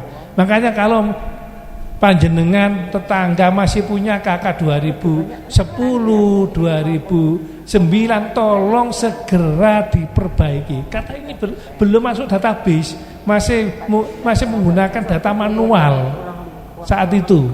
Database 2010, tapi aktifnya itu 2012. Gitu. Apalagi kalau sekarang sudah menggunakan barcode tambah enak. Gitu loh. Tadi itu sekitar 100.000 lebih di dalam kartu keluarga tertulis kawin belum tercatat. Nah, kawin belum tercatat itu disebabkan oleh apa? Yang pertama karena menggunakan kakak lama. Terus yang kedua, ketika mereka walaupun sudah kemarin tahun 2020, 2019 mengurus kakak, kok masih muncul kawin belum tercatat? Karena saat mengajukan permohonan kakak, mereka tidak melampirkan surat nikah. Makanya ketika mengajukan pembaruan kakak wajib melaporkan surat nikah. Kenapa harus wajib? Maksud sampean enggak percaya karo aku nek aku wis nikah dan sebagainya. Di capil tidak bisa percaya dan tidak percaya. Karena apa? Kata-kata di dalam form kakak kawin tercatat itu tidak kita ketik kawin tercatat, tidak. Kita tidak ngetik kawin tercatat atau kawin tidak tercatat. Kita masukkan nomor nikah sama tanggal nikah, otomatis itu muncul kawin tercatat. Sepanjang surat nikah dan tanggal nomor nikah dan tanggal pernikahan tidak kita masukkan, tidak akan bisa muncul. Jadi itu tidak kita ketik, tetapi secara sistem akan muncul seperti itu. Itu penyebab kedua kalimat kawin tidak tercatat. Terus kemudian penyebab ketiga itu yaitu disebabkan karena memang mereka belum melakukan pernikahan secara resmi secara negara. Jadi nikah itu memang ada dua, nikah itu resmi secara agama, juga resmi secara negara. Jadi ini kalau resmi secara agama itu tidak bisa dicatatkan sebagai suami istri yang sah. Inilah kalau belum melaksanakan nikah secara resmi negara, ini pemerintah punya program isbat nikah. Yang kemarin mungkin yang ada dari Bareng, ya ada Bareng, nggak ada. Nah, kemarin dilaksanakan nikah massal di Kecamatan Bareng. Jadi isbat secara massal 50 orang di Kecamatan Bareng itu dilaksanakan. Jadi ada pengadilan agama, ada KUA-nya, ada catatan sipil. Dia hanya disidangkan, diisbatkan oleh PA. Setelah keputusan keluar, geser ke KUA, dinikahkan. Setelah dinikahkan, mereka dapat surat nikah, digeser lagi ke Capil, mereka dapat KK dan KTP, akte kelahiran anaknya. Dan rata-rata kan pasti sudah punya anak, sehingga KIA sekalian akte kelahirannya. Nah, ini program pemerintah. Ini rencananya mau ada hari ulang tahun pemerintahan Kabupaten Jombang ini, ditargetkan oleh Ibu Bupati itu sekitar 1.500. Nah, ini tolong data yang sudah saya kirim di desa itu diingatkan kembali. Mumpung ini masih ada waktu. Mumpung masih ada waktu, tolong diingatkan kembali kepada pemerintahan desa untuk segera menelusuri. Siapa tahu di desa kita ada orang-orang yang masih melakukan nikah siri, bisa diproses, dibantu persidangannya. Tadi kalau sidang sendiri isbat itu di PA itu biayanya sekitar 350.000. Tetapi kalau massal itu gratis, ya, itu dilaksanakan gratis. Makanya ini tolong disampaikan kepada masyarakat kita. Yang tiga, ini sudah berapa menit, Mbak? Yang terakhir ya. Ini kalau cerita itu banyak masalah. Ini yang terkait tadi sampaikan hak anak. Nah, ini saya nggak meden-medeni, tolong disampaikan juga kepada masyarakat. Mungkin panjenengan semua kalau mengalami segera diadakan perubahan terkait dengan penerbitan akte kelahiran. Jadi memang syaratnya apa sih akte kelahiran itu? Pertama, harus ada surat kenal lahir, baik dari bidan atau dari desa, terus kakak, surat nikah dan lain sebagainya. Itu harus betul-betul yang dimasukkan itu orang tua asli, walaupun nanti diadopsi dan lain sebagainya. Nah, ini tolong. Dan apabila di antara panjenengan semua sudah terlanjur, ya, sudah terlanjur itu anaknya tapi dimasukkan anaknya sendiri, ini tolong saat ini segera dilakukan perubahan. Itu tadi nanti pasti memang prosesnya lama, antara 20 sampai 25 tahun kasus ini baru mencuat. Dan insya Allah saat ini pasti akan mencuat. Karena apa? Karena KUA akan mengecek dengan petugas pencatat di desa, iki bener anaknya dewe tagak, terutama perempuan. Nah, itu nanti kan kalau bukan walinya kan akhirnya kan tidak sah perkawinannya. Nah, ini dampaknya seperti ini. Nah, ini napa wonten kawatah. Gitu. Kawatah. Jadi pertama, jadi kayak sekarang saya di Spenduk Capil ini kasus kelahiran tahun 90-an. Yang banyak. Tahun 90, 95 itu sekarang banyak muncul. Disebabkan oleh apa? Pertama itu tadi, ketika akan melaksanakan pernikahan, ditelusuri ternyata bukan anaknya, dijadikan anaknya. Kedua, ketika ada pembagian hak waris. Ini yang kasus saya beberapa kali sidang di Surabaya terkait dengan masalah status anak di dalam keluarga. Jadi memang dalam rata-rata yang mengangkat anak itu kan mesti nggak punya anak, itulah, nggak punya anak, ngangkat, kemudian dijadikan seperti anaknya lah. Dia ternyata juga punya kakak dan adik, si keluarga ini tadi. Nah, ketika yang bapak ibunya ini salah satu meninggal lah, kakaknya atau umpamanya bapaknya ibunya yang meninggal, keluarganya ibunya ini yang menuntut itu biar duduk anaknya. Jadi dia nggak punya hak, saya yang punya hak. Ini banyak sekarang kasus-kasus yang muncul seperti ini. Nah, ini harus diluruskan. Ini yang ironis lagi itu ada seorang PNS itu. Jadi ini ya tragis sekali nih. Jadi dia itu punya anak cuma satu, tapi sebagai pegawai negeri, ya. Sebagai pegawai negeri punya anak satu, anaknya ini ya berarti sama dia kan menjadi cucu kan, anaknya punya anak 4, wis anakmu sing terakhir tak elokno dadi anakku ae ki oleh tunjangan, akhirnya kan dapat tunjangan anaknya itu, diikutkan ibunya, diakui sebagai anak, dapat tunjangan. Ternyata apa? Selama 16 tahun ini mencuat jadi masalah. Ya.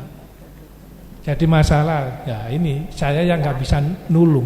Kalau masalah itu munculnya dilaporkan ke Capil, masih saya tutupi, saya antisipasi. Tapi kalau munculnya kepada penegak hukum sudah beda. Kalau ke penegak hukum, ya ini contoh ini di Jombang ini. Kebetulan ini munculnya ke penegak hukum, gitu loh. Ke penegak hukum dilaporkan oleh siapa? Oleh suaminya. Ini tadi karena ternyata ini cerai. Nah, tadi sebagai orang anaknya ini cerai, akhirnya istrinya suaminya melaporkan ke mertuanya. Yang ikut mertua jadikan anak mertua saya itu dulu itu anak saya, diakui. Akhirnya sampai ke penegak hukum, si PNS ini akhirnya mengadu ke saya, loh Pak, kok saya dipanggil tipikor terkait dengan akte kelahiran itu hubungannya apa? Kalau bukan hubungannya, kalau aktenya sih bukan terkait dengan aktenya, terkait dengan tunjangan. Nah, tunjangan selama ini itu kan ada kerugian negara kan selama 16 tahun itu. Akhirnya diproses seperti itu. Gitu loh. Nah, ini banyak sekarang masih muncul seperti itu tadi untuk waris, kadang-kadang ya untuk nikah. Makanya sekarang tolong diingatkan kepada pemerintah desa, kepada masyarakat kita yang terutama adopsi apa enggak boleh. Tapi status anak itu tetap muncul nama orang tua aslinya. Itu boleh dan secara hukum enggak dibolehkan. Nanti ada sidangkan itu ya juga enggak mahal ke pengadilan agama minta pengangkatan anak. Nah, ini hak anak harus kita lindungi gitu loh. Nah, terus bagaimana Pak ketika anak itu kan banyak sekarang itu anak yang lahir tapi tidak jelas identitas orang tuanya. Gitu.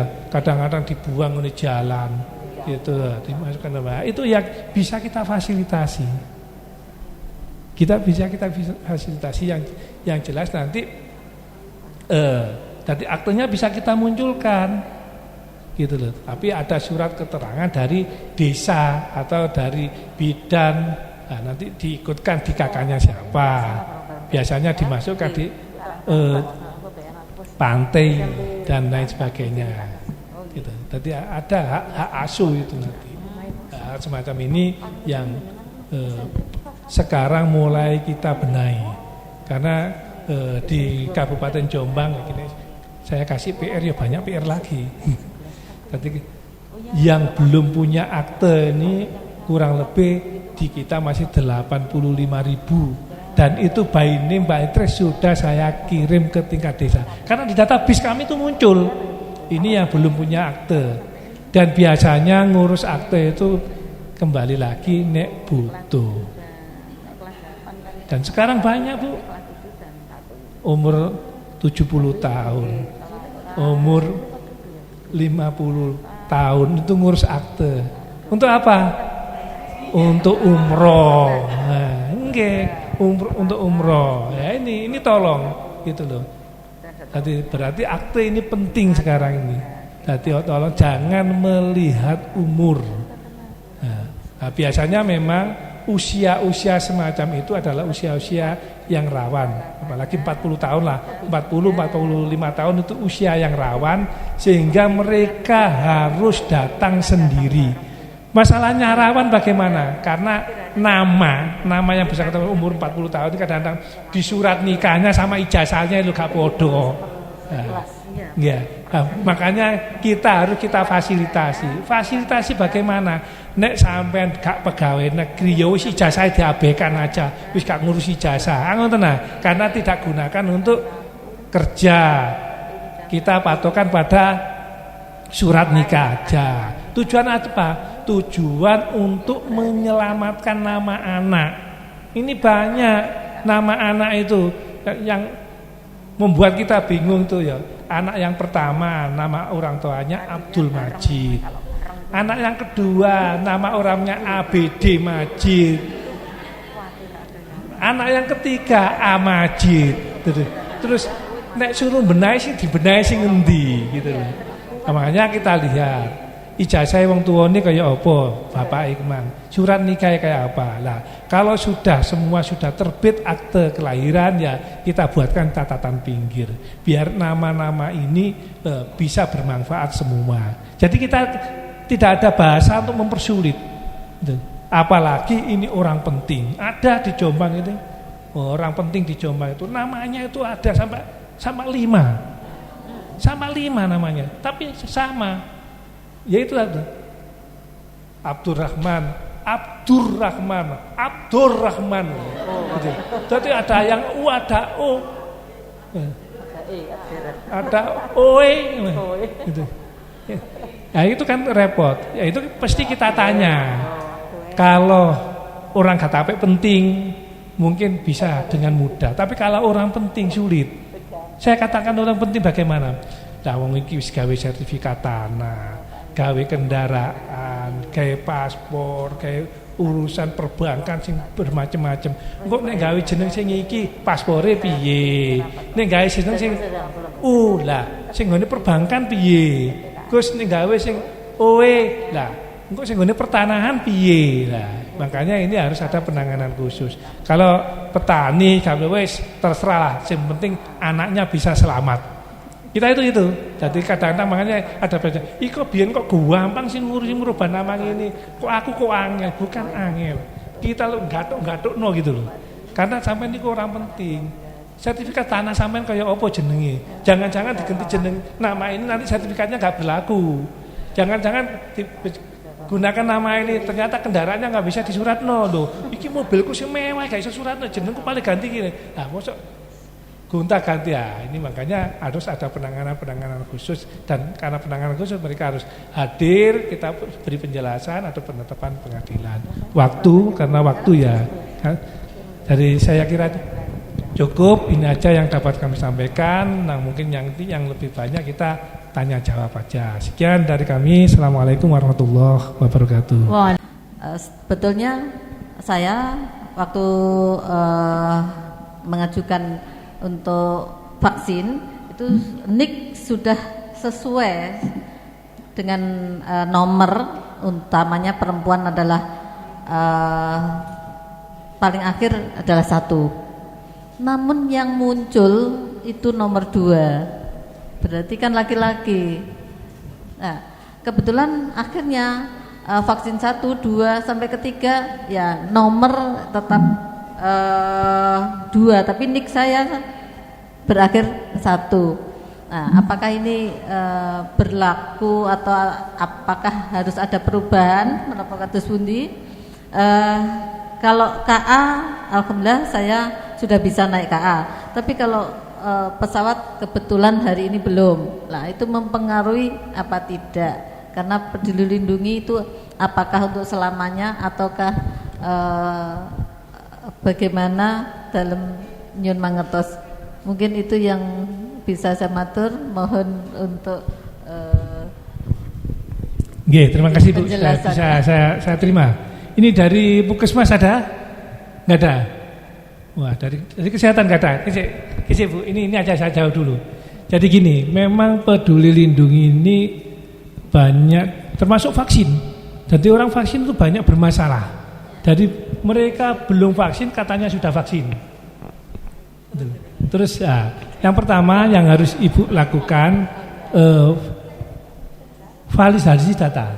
Validasi data itu kita lihat di database kita. Jadi mungkin ke sana menemui bidang pihak untuk menunjukkan KTP Mas, KTP saya ini yang sah ini nomor berapa? Karena KTP itu yang dulu sebelum Sistem Informasi Administrasi Kependudukan Terpusat itu menggunakan NIK ini, terus ada perubahan tidak konfirmasi kalau sudah pernah punya KTP tapi dia mengakui daripada foto bilang aja nggak punya KTP, akhirnya dibuatkan NIK baru lagi.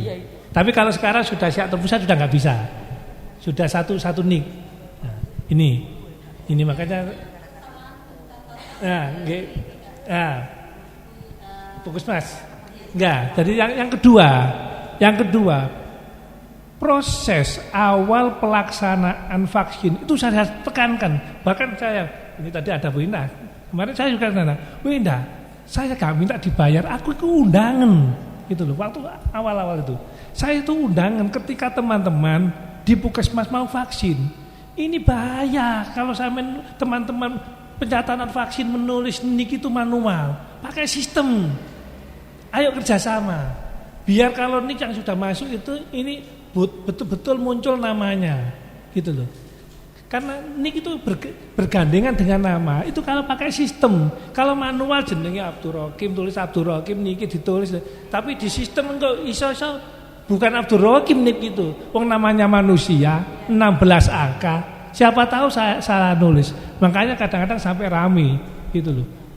Orang itu belum pernah vaksin loh, sama ini sudah 3 kali vaksin. Itu loh di sistem karena. Maka sistem Peduli Lindungi nasional itu berbasis NIK, bukan berbasis nama, berbasis NIK. Ya, makanya saya dari awal saya sampaikan, NIK itu pintu terdepan dalam semua proses pelayanan publik. Ya, jadi NIK itu pintu terdepan setiap proses pelayanan publik. Nek salah nulis nama gak ada masalah, tapi ketika salah nulis NIK pasti problem, mesti nyasar kepada orang lain.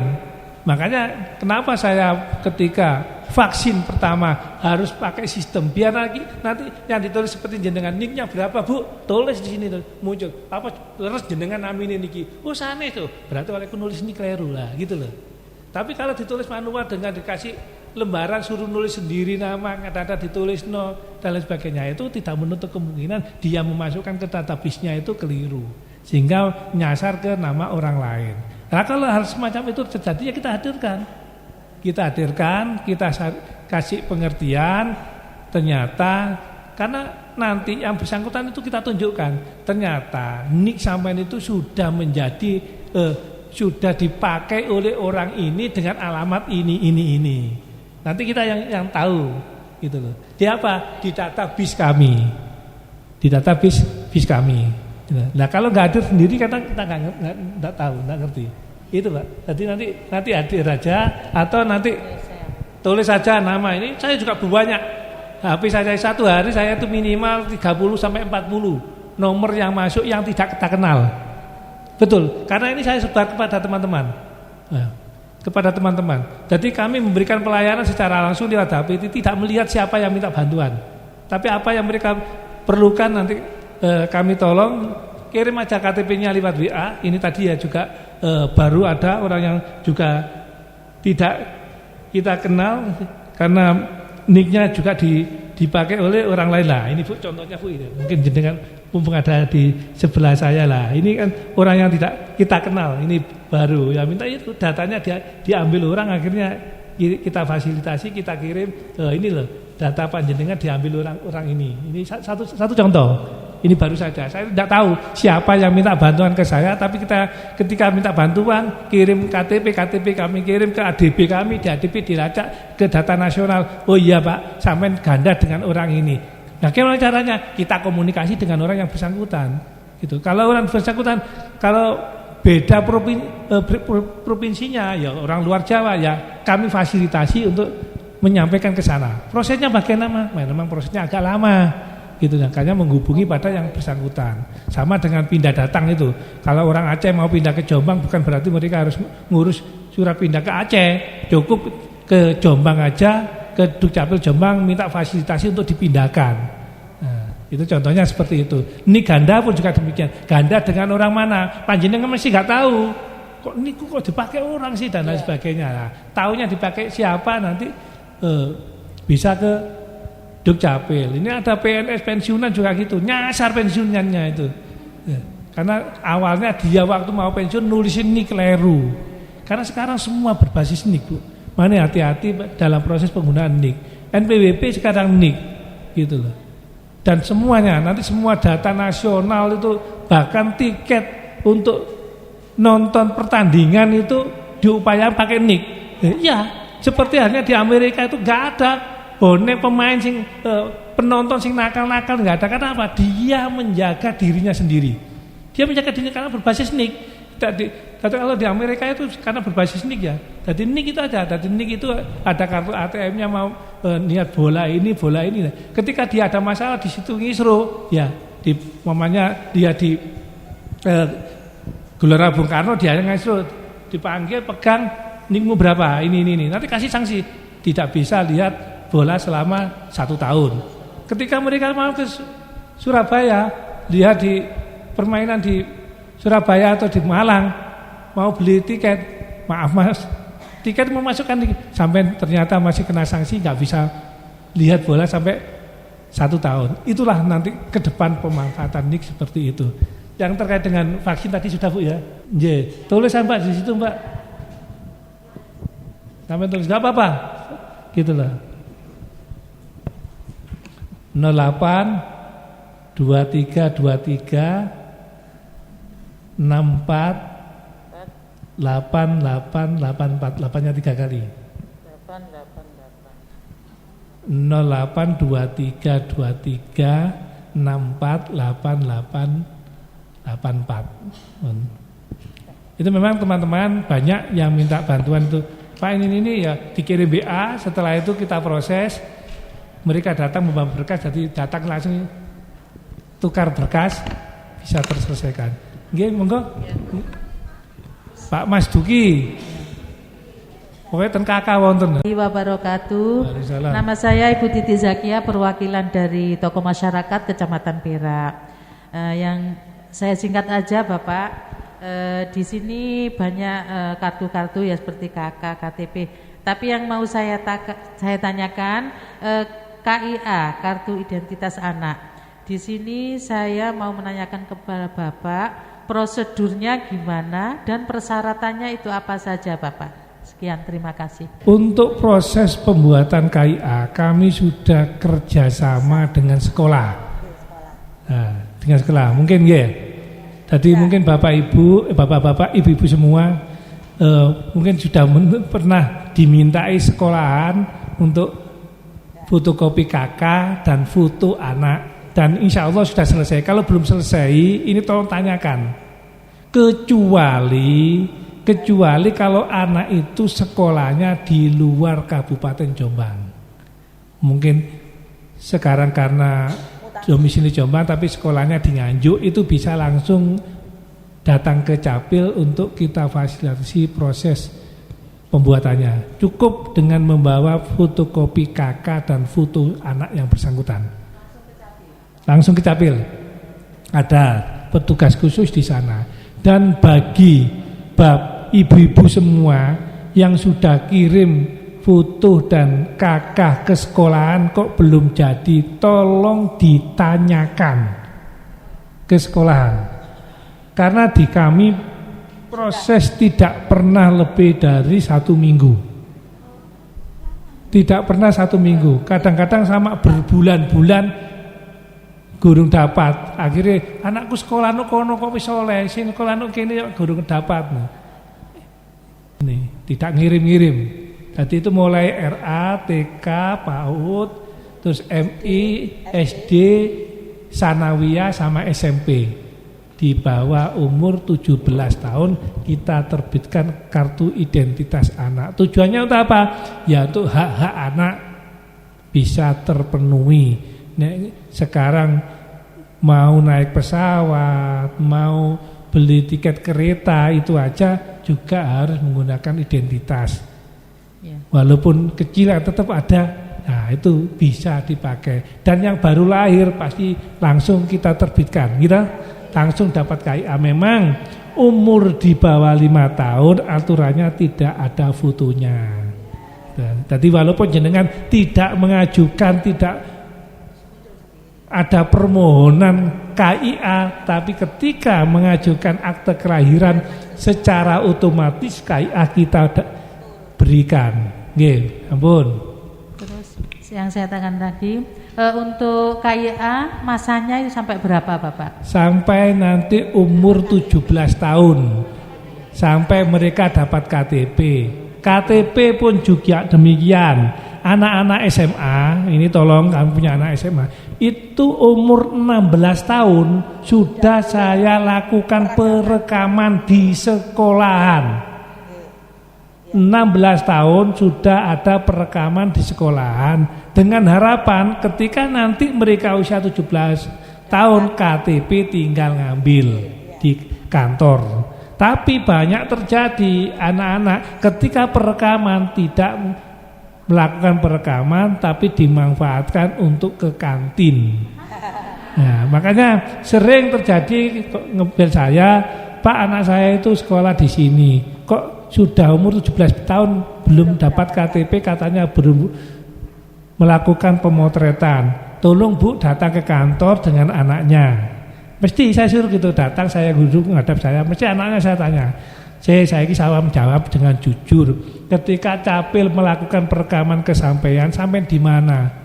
Ayo jujur aja, nek sampai gelem jujur kok tak foto untuk gini. Nek gak jujur ya gak foto. Akhirnya dia ngaku, iya Pak, saat itu nih gue berjubel rawami kalau tinggal di kantin. Nah, biar ibunya itu tahu, oh anakku kuncinya. Itu yang terjadi seperti itu. Nggih, lanjut nggih. Terima kasih Pak. Saya Bu Eli dari Pokja 1 Kecamatan Peterongan. Yang saya tanyakan, kebetulan saya sebagai kepala sekolah, guru saya prosedurnya sama dengan Ibu. Ketika vaksin, nomornya itu ditutul keluar nama sudah pernah divaksin, padahal beliau belum pernah. Satu, yang pertama. Yang memakai itu orang Gresik, sudah dihubungi. Memang beliau di sana dan tidak pernah pindah ke Jombang. Nomor KTP-nya sudah betul beda. Nomor KTP sana juga enggak sama. Ketika dimasukkan nomor KTP guru saya itu, kenapa Kak yang muncul nama orang itu? Padahal nomor KTP-nya beda jauh. Pertama. Yang kedua, akhirnya bisa setelah diperbaiki nicknya. Nah sekarang kemarin beliau mau daftar PPG Pak, pendidikan profesi guru. Kasihan, beliau itu pembimbing mulok keagamaan, tidak bisa masuk Dapodik, tidak bisa ikut K2. Satu-satunya jalan adalah harus ikut pendidikan profesi guru supaya dia mendapatkan gaji yang sama dengan kita. Tapi apa yang terjadi ketika nomor NIK-nya dimasukkan, Anda sudah tercatat sebagai guru P3K di Kabupaten Gresik, tetap orang itu. Bagaimana caranya ini Pak supaya guru saya ini bisa atas namanya sendiri Rohmatul Ummah, padahal namanya itu NIK dimasukkan persis seperti yang ada di KTP-nya, dimasukkan proses di kecamatan juga seperti itu. Beliau tercatat sebagai dulu ketika ngurus KTP di Kecamatan Diwe, tetapi karena sekarang sudah berkeluarga mutasi ke Pare. Terima kasih. Bagaimana cara? Pun bisa saya terima. Jadi gini Bu, itu termasuk kasuistis, berarti ada kesalahan di dalam proses pemasukan NIK awal. NIK awal. Mungkin yang salah orang Gresik. Ini sama dengan gaji yang tadi saya sampaikan pensiunan itu. Itu kalau gaji itu orang Jogoroto. Ya. Nah, ini kan. Nah, kalau terjadi semacam ini karena sekarang itu sudah data SIA terpusat. Data SIA itu sistem administrasi kependudukan secara terpusat, secara nasional. Jadi NIK-nya itu kita tata dulu. Jadi kita samakan dengan yang lama. Itu nanti kita proses sampai ke pusat. Nanti makanya nanti yang bersangkutan biar datang ke Capil menemui Bu Tati atau Mas Tio, ya. Jadi biar dia cerita secara jujur. Jadi data di Capil itu butuh kejujuran. Tidak bisa nutup-nutupi, tidak bisa bohong. Nek bohong mesti ketahuan. Itu pasti ketahuan. Kenapa? Karena sekarang sudah berbasis elektronik. Jadi kadang-kadang teman-teman nggak pernah gini aja. Jadi satu-satunya alat bukti yang paling kita miliki yaitu iris mata. Ketika dia tentang nggak pernah gini-gini, saya coba masuk di iris mata aja. Ketika dia nyolok di iris mata itu akan muncul, loh sampai pernah nulis ini, loh sampai pernah memang di sana, tinggal di sana tapi tidak mengakui pindah. Ini pernah terjadi juga masyarakat kami, gitu di Kesamben itu, karena di Malaysia, kemudian dia di sana namanya Kasemo. Dia di Malaysia dikejar-kejar terus, akhirnya dia lari ke Batam. Di Batam buat waktu itu belum KTP elektronik, dia ke sana ke Batam karena Malaysia nama Kasemo itu gak dikenal, diganti Abdul Rojak. Nah, jadi dengan KTP Batam kembali ke Malaysia aman. Ketika sekarang sudah tua, sudah usia 80 pulang ke Jombang, bingung. Pulang ke Jombang, loh lah kok sertifikatku Kasemo sertifikat tanah-tanah yang biasa orang melancong kan beli tanah itu semua nama Kasemo, tapi nama Kasemo di sini sudah dihapus. Dia nggak ngaku kalau nama semua enggak, jenengku ya KTP karena KTP lama. Akhirnya saya buktikan dengan iris mata. Kita ke iris mata muncul. Lah sing Abdul Rojak iki jenenge sapa? Dudu aku. Iku gak bener itu Mas. Terus kemudian saya tunjukkan ya tadi ada fotonya itu, Bu. Saya tunjuk, iki fotone sapa? Lho iya jare. Iya aku filmnya Viena. Kamu kok ero jare. Nah, itu banyak terjadi seperti itu, Bu. Makanya nanti kalau seperti itu datang aja ke kami biar nanti dicek secara utuh gitu. Tadi.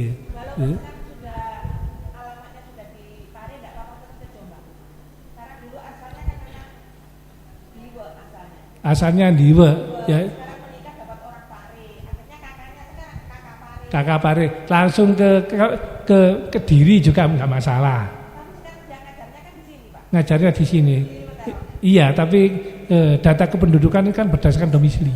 Jadi yang ada di KTP dan KK.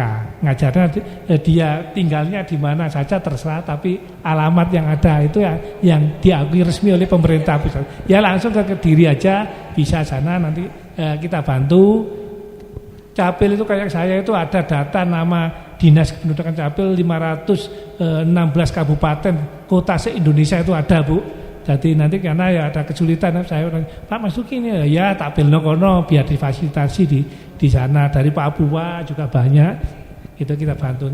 Saya dari Wakil Thomas Peterongan ada salah satu murid saya sekarang sudah kelas 1 MI Pak. Dia belum punya dokumen sama sekali. Jadi saya agak cerita sedikit. Dulu orang tuanya itu ketika menikah masih sama-sama muda. Setelah itu ketika anaknya itu belum dimasukkan KK, orang tuanya sudah bercerai. Dan sekarang yang ibunya itu sudah menikah lagi, dapat luar kota. Sang anak ini diasuh sama neneknya. Terus neneknya itu kepingin putuku tak lebok nonang kakakku wae. Karena bapaknya juga tidak terlalu ngurus, jadi dia ikut mbahnya. Sedangkan sudah tanya ke perangkat desa karena bukan desa saya. Nggih pun paham saya. Masukannya bagaimana? Nggih pun gini. Jadi ini nanti dimasukkan penduduk rentan. Penduduk rentan itu nanti minta surat keterangan dari desa. Tapi nanti nama bapaknya nggak dimunculkan loh ya. Oh, nggak ada nama bapaknya. Nggak bisa. Memunculkan nama bapak itu harus dibuktikan dengan surat nikah.